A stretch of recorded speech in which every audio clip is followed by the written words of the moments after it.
10 things I hate about me. So this is a challenge I set my group over the last few weeks. And people ask me, why do I work on the things that I hate? Why not just think about the positives? Well, firstly, life's not always positive, and the positives are already doing well. We don't need that much work on them, because if they're going well, there's no need to work on them as much and target them. The areas that we need to target are the things that we don't like about ourselves and why we continue to do them. And what would your life be if you stopped doing them? How would your life look? So, looking at the negative side of things, you will learn massive lessons about yourself. And you'll question as to why do you do them? If you hate it, and it's causing a negative effect in your life, why do you continue to do them? Only you can answer this question about yourself. So 10 things I hate about me. So I picked one from 10 people in my group. So these are real people. They'll probably be listening to this. And the biggest problem from this that I can see is if nothing changes. Because if nothing changes, nothing will change. Once you identify something that you don't like, why would you continue to do it? And a lot of these points from 1 to 10 will resonate with you that's listening, and I'm sure they'll relate to some areas in your life and to why you continue to do them. So like I said, the good's the good. That doesn't need much concentration. It's the bad. How bad is your bad? And why do we do it? So, number 1, guys, indecisive. These are real life examples. Okay? So things I hate about me. Number 1, I'm indecisive.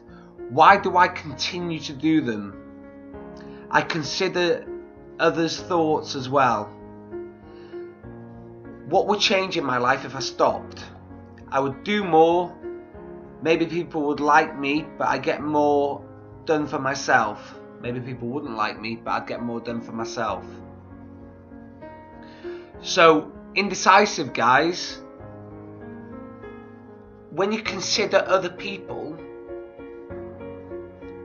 you end up procrastinating.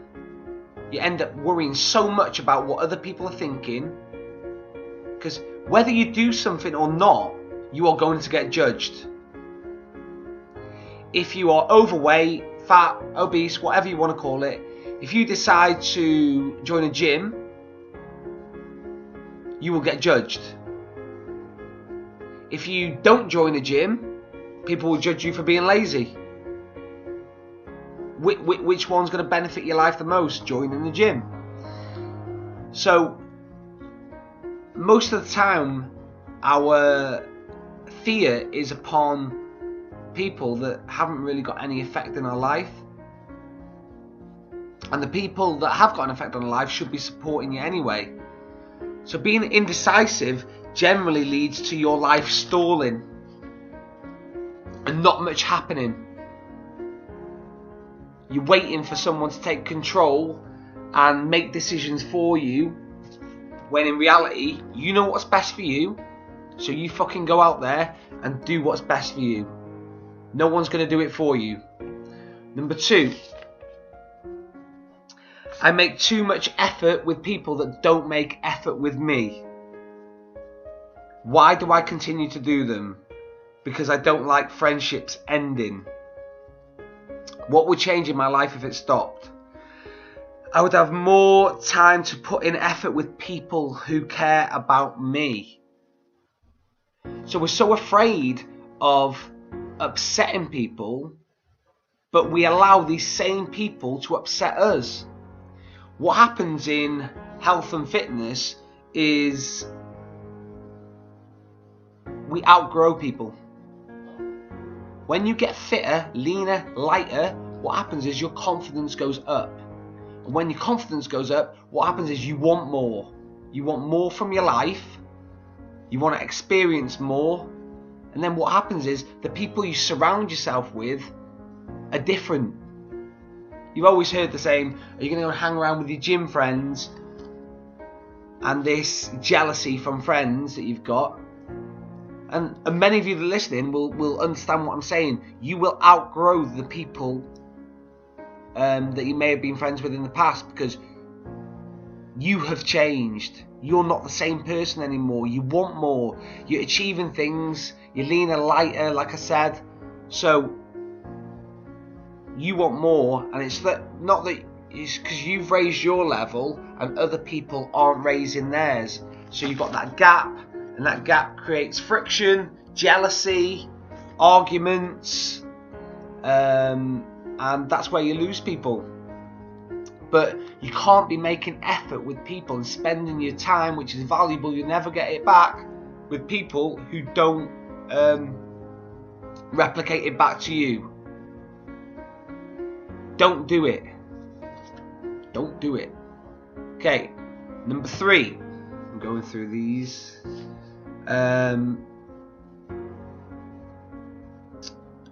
I always put myself down. Okay, because I always put myself down. Why do I continue to do them? Because I always feel like I should have done more. What would change in my life if I stopped? I would have more self-worth.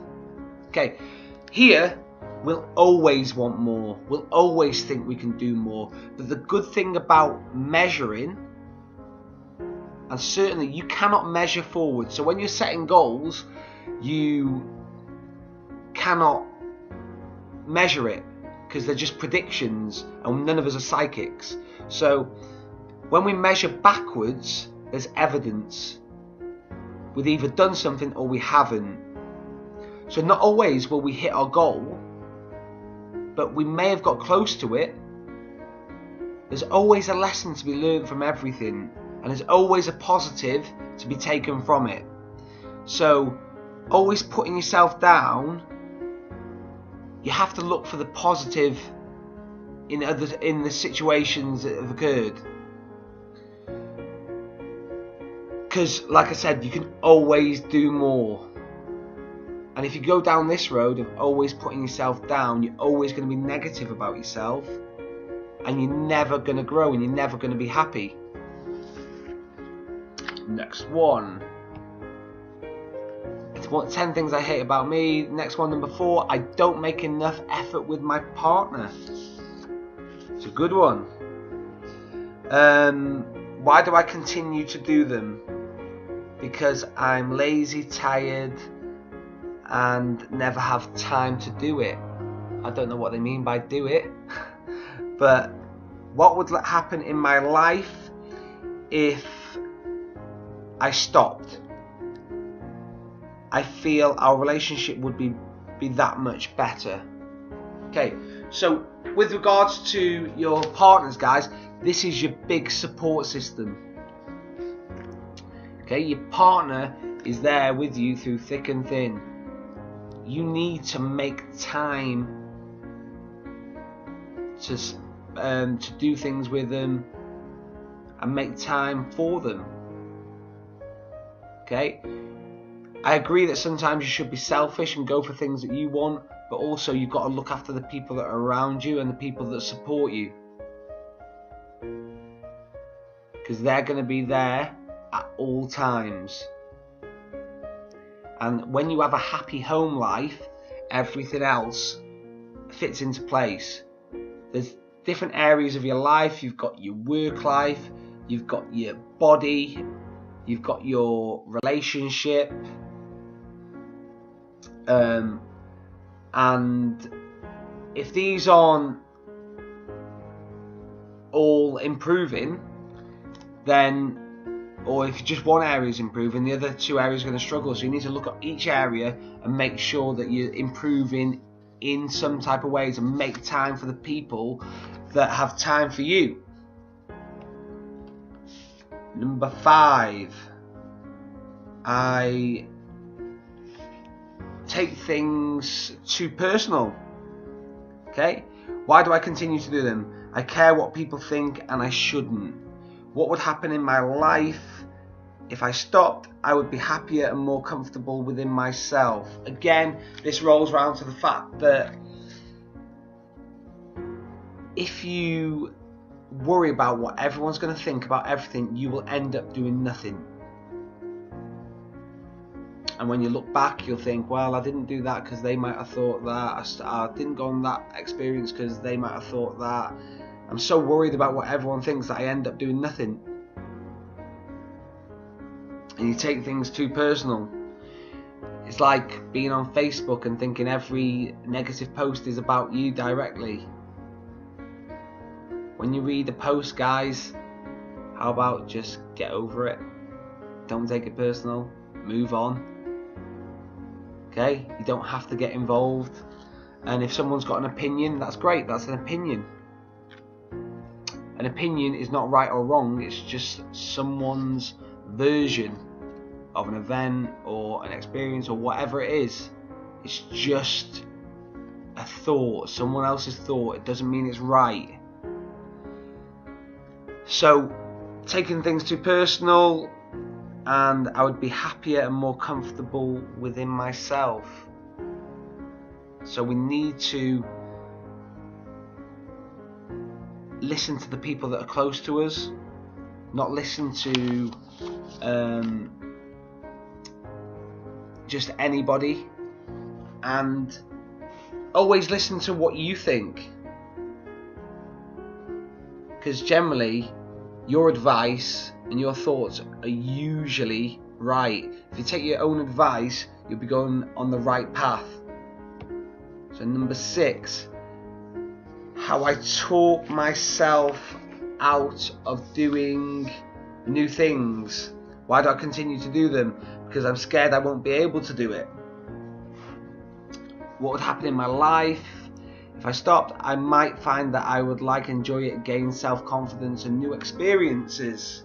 Again, people talk themselves out of doing things before they've even tried. And because we try once, it means that, and we don't do it, it means that we can't do it. That's bullshit. Tell me that all the biggest things in your life, I'm sure you had to try more than once. I'm sure on your first driving lesson, you didn't pass your test.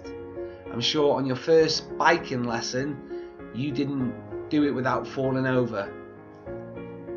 I'm sure there are a lot of things in life you have done and failed at the first time, but you've repeatedly done it, and then you will succeed in some way, shape or form. But if you're talking yourself out of doing things, who are you actually hurting? The only one that's been affected is you. The only one that's losing out is you. You see other people all around you doing new things, and then there's you, who's so worried about what other people think that you don't end up doing anything. And then you look back in 10, 15 years and you think, I should have done that, I could have done that, I would have done that. Shoulda, woulda, coulda didn't get you anywhere. You have to take opportunities and you have to stop. The first thought can't be all the time, I can't do it. Especially if there's no evidence to say. A lot of the time people are trying things, they've never tried it before in the past, they've never failed before in the past, yet they think they can't do it. Where's the evidence to say you can't do it? There isn't any. It's just this story in your head that you're telling yourself that you're not good enough. And you are in control of that story. It's just beliefs. It's your belief system. Okay? And the only way you can get over that is by doing things. And like I said, like this person said, your confidence will increase. By doing things, your confidence will increase. By not doing things, your confidence will decrease, because your self-worth will go down. You'll keep on believing that you can't do things, and it's no way to live. So you've got to stop talking yourself out of doing things and stop waiting around procrastinating, waiting for this magic moment, because it ain't coming. Just take the moments and opportunities and chances when they come. So quiet, and don't always say what I want. Go through this paper. Okay, so why do I continue to do them? For the easy life, less hassle if I go along with what other people say. What would happen in my life if I stopped? I prioritise myself to get my stuff done before others, less behind in work, etc. So we have leaders and followers in most groups. We have the people that just go along with things, never have a point of view, just do as they're told. Even if they've got a thought about it and don't really want to do it, they still do it. They're generally called people pleasers. And we concentrate our life on pleasing everyone else, when in reality it's stopping us and making us unhappy. Sometimes the power of just saying no, I'm not doing it, no, I'm not helping you today. Because sometimes you have to put you first. You can't be that person that everyone always goes to with their problems and you help everyone else, and all of a sudden no one's helped you with your problems or your issues. If you're not functioning well and you're not feeling good about yourself, everything else around you will be affected, and you will not perform in day-to-day life at the best of your ability. So why keep solving, why be quiet and keep helping everyone else with their problems when you've got shit going on in your life which you need to sort first? Is it that it's a distraction away from your own life and you feel a sense of success by helping others, and it avoids actually coming face to face with what you need to do for you? Only you've got that question. But by being quiet and hiding in the background, you're never going to truly come out of your shell and prioritise yourself. And if you don't prioritise you, who the fuck's going to? Number 8, being overweight. Okay, being overweight. So remember, these opinions, guys, are of ladies and men of all ages. Okay, so being overweight. Why do I continue to do this? Because the only way to make myself feel happy was to eat junk food. What would happen in my life if I stopped everything? Mostly self-confidence and having the feeling of looking good. Trust me, no food on this planet will give you a better feeling than that feeling of being confident, lean, light about yourself and within yourself. No food tastes as good as being fit feels. And it's very short term. These binges, people do them. They binge, feel guilty, feel depressed, be hard on themselves, binge, feel guilty, depressed, being hard on themselves, and it's a vicious circle. But it all starts with a decision. You've identified being overweight is a big problem in my life. It's stopping me from doing X, Y, and Z. I don't feel comfortable. I don't like it. I don't like the clothes I have to wear. I don't like the way people look at me. I don't like the way I feel. I don't like the way the doctor's telling me I'm going to die soon. Whatever it's come to, being overweight is a choice. You can do something about it. Okay? And going from overweight to losing weight and getting into a healthy weight range changes everything.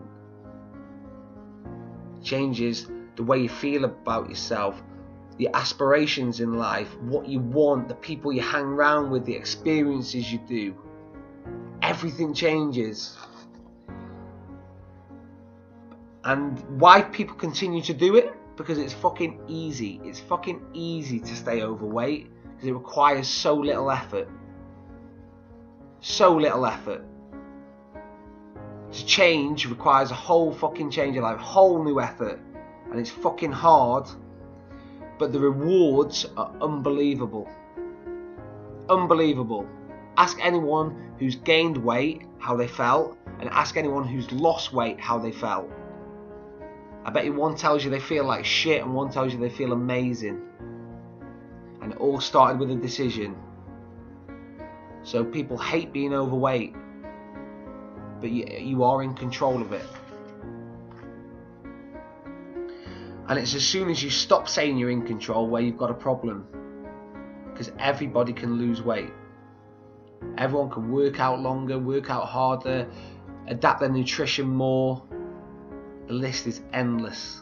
So 9. Making excuses why I'm fat and I don't exercise. So why do I continue to do them? So to protect myself and to keep the blame off myself. What would happen in my life if I stopped doing this? I could become the person I want to be. I feel for some of these guys, you know, when I read these I think, fuck, they're mentally going through so much shit, and it can all change if they change, but if nothing changes, nothing changes. Always make excuses about why I'm fat and I don't exercise. The thing with this is, if you want an excuse, you will find an excuse. That's simple. Everyone can find one. But when does the pain of staying the same become that bad that you have to change? When does it come? How bad does it have to get before you fucking change? How bad do you have to feel? How bad does your health have to get? How many more sizes up do you have to get before you fucking make a change? What does the doctor have to say to you before you pull your finger out? There is no excuse for being overweight and not exercising, because everyone has time. The President of America manages to exercise 1 hour per day, so imagine how busy that fucker is. So if he can do it, I'm sure you can as well. I'm sure your job isn't as busy as his. It's a choice, guys.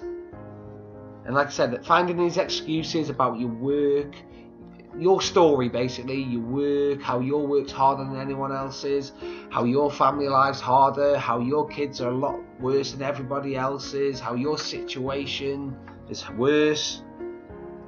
It's bullshit, because I can find someone in your situation that's fucking rocking it. I've worked with people of all ages and sizes. I mean, I've been up to personal training people up to 60, 70 years old, as young as 14 years old. I've had people from being severely underweight to people being 30 stone plus. There's nothing you can tell me that's going on in your life that I haven't trained and I haven't made successful. So by protecting yourself, they said, why do I continue to protect yourself? Protect yourself from what? You're not protecting yourself, you are hurting yourself. You are hurting yourself in the long term. And you're not taking the blame off yourself, because you are a walking, talking billboard. You are overweight because of daily bad habits. And until you change them, you are not protecting yourself. And until you change them, you cannot become the person you want to be. So making excuses is fine, but that's just for you. And your friends might put their arm around you and tell you it's okay.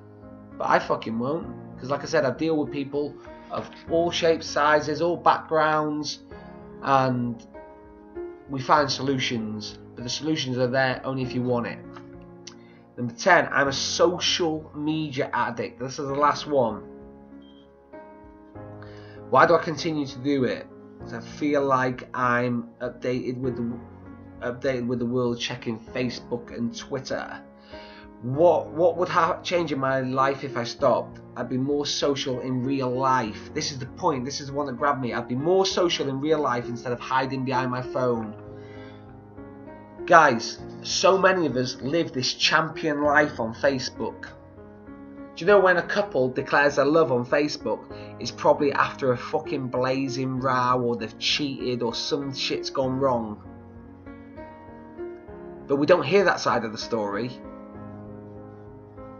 We just get portrayed that life's good, everything's great, this is all the good stuff that's happening. But on the flip side, there's people in the shit. There's people that are going through some bad times, and we don't want to talk about it. We don't want to look weak,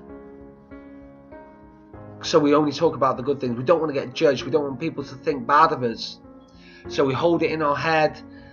We don't tell anyone, and we let it ease up until we get depressed, and then we feel that we can't do anything anymore. If you live your life by social media, you're always going to feel unfulfilled, because you're always going to think everyone else is doing the right stuff, everyone else's life's going great, and you look at your life and it isn't. I'm telling you now, I've seen directly people say how great their relationship, how good their business is going, and I know one of them's fucking nearly broke, and one of them, their relationship is on the edge. Yet they continue to lie, they continue to put this face on in public. And what it makes us believe is that everyone else's life's going smooth when it's not. It's not. And if you live your life by social media alone, you're not actually getting out and doing shit. How many hours do you spend on your phone versus hours in actually real life and doing stuff? When was the last time you put your phone down and actually had a conversation with someone? I guarantee you spend more time on Twitter, Facebook, Instagram than you do in the fucking gym, yet you tell me you haven't got time to go to the gym. The gym will make you feel better, look better, make new friends, set new goals, do new experiences. But would rather hide behind this phone because it's easy. It's easier to write I'm feeling good rather than I'm fucking feeling bad, this is not going great, I need help. I tell you, one of the biggest strengths someone can have is asking for help. And I know there's people out there listening now that really want to change, that feel that they can't. But I'm telling you now, you can, but you've got to invest time in yourself. You've got to be prepared to put yourself first and be selfish for once. Because ultimately there'll be a stage in your life where you look back and you think, why didn't I make this decision sooner? So working on all these things I hate about myself, and hate might be a strong word, but all these things I dislike about myself, why do I continue to do them? And what would your life look like if you stopped doing them? Imagine how good your life would be. I suggest you write this down for yourselves. 10 things I hate about me. Why do I do them? Why do I continue to do them? And what would my life look like if I stopped doing it? How would things be better? And if you add up those 10 things, I'm sure it'll make a massive improvement in your life overall. So what's stopping you?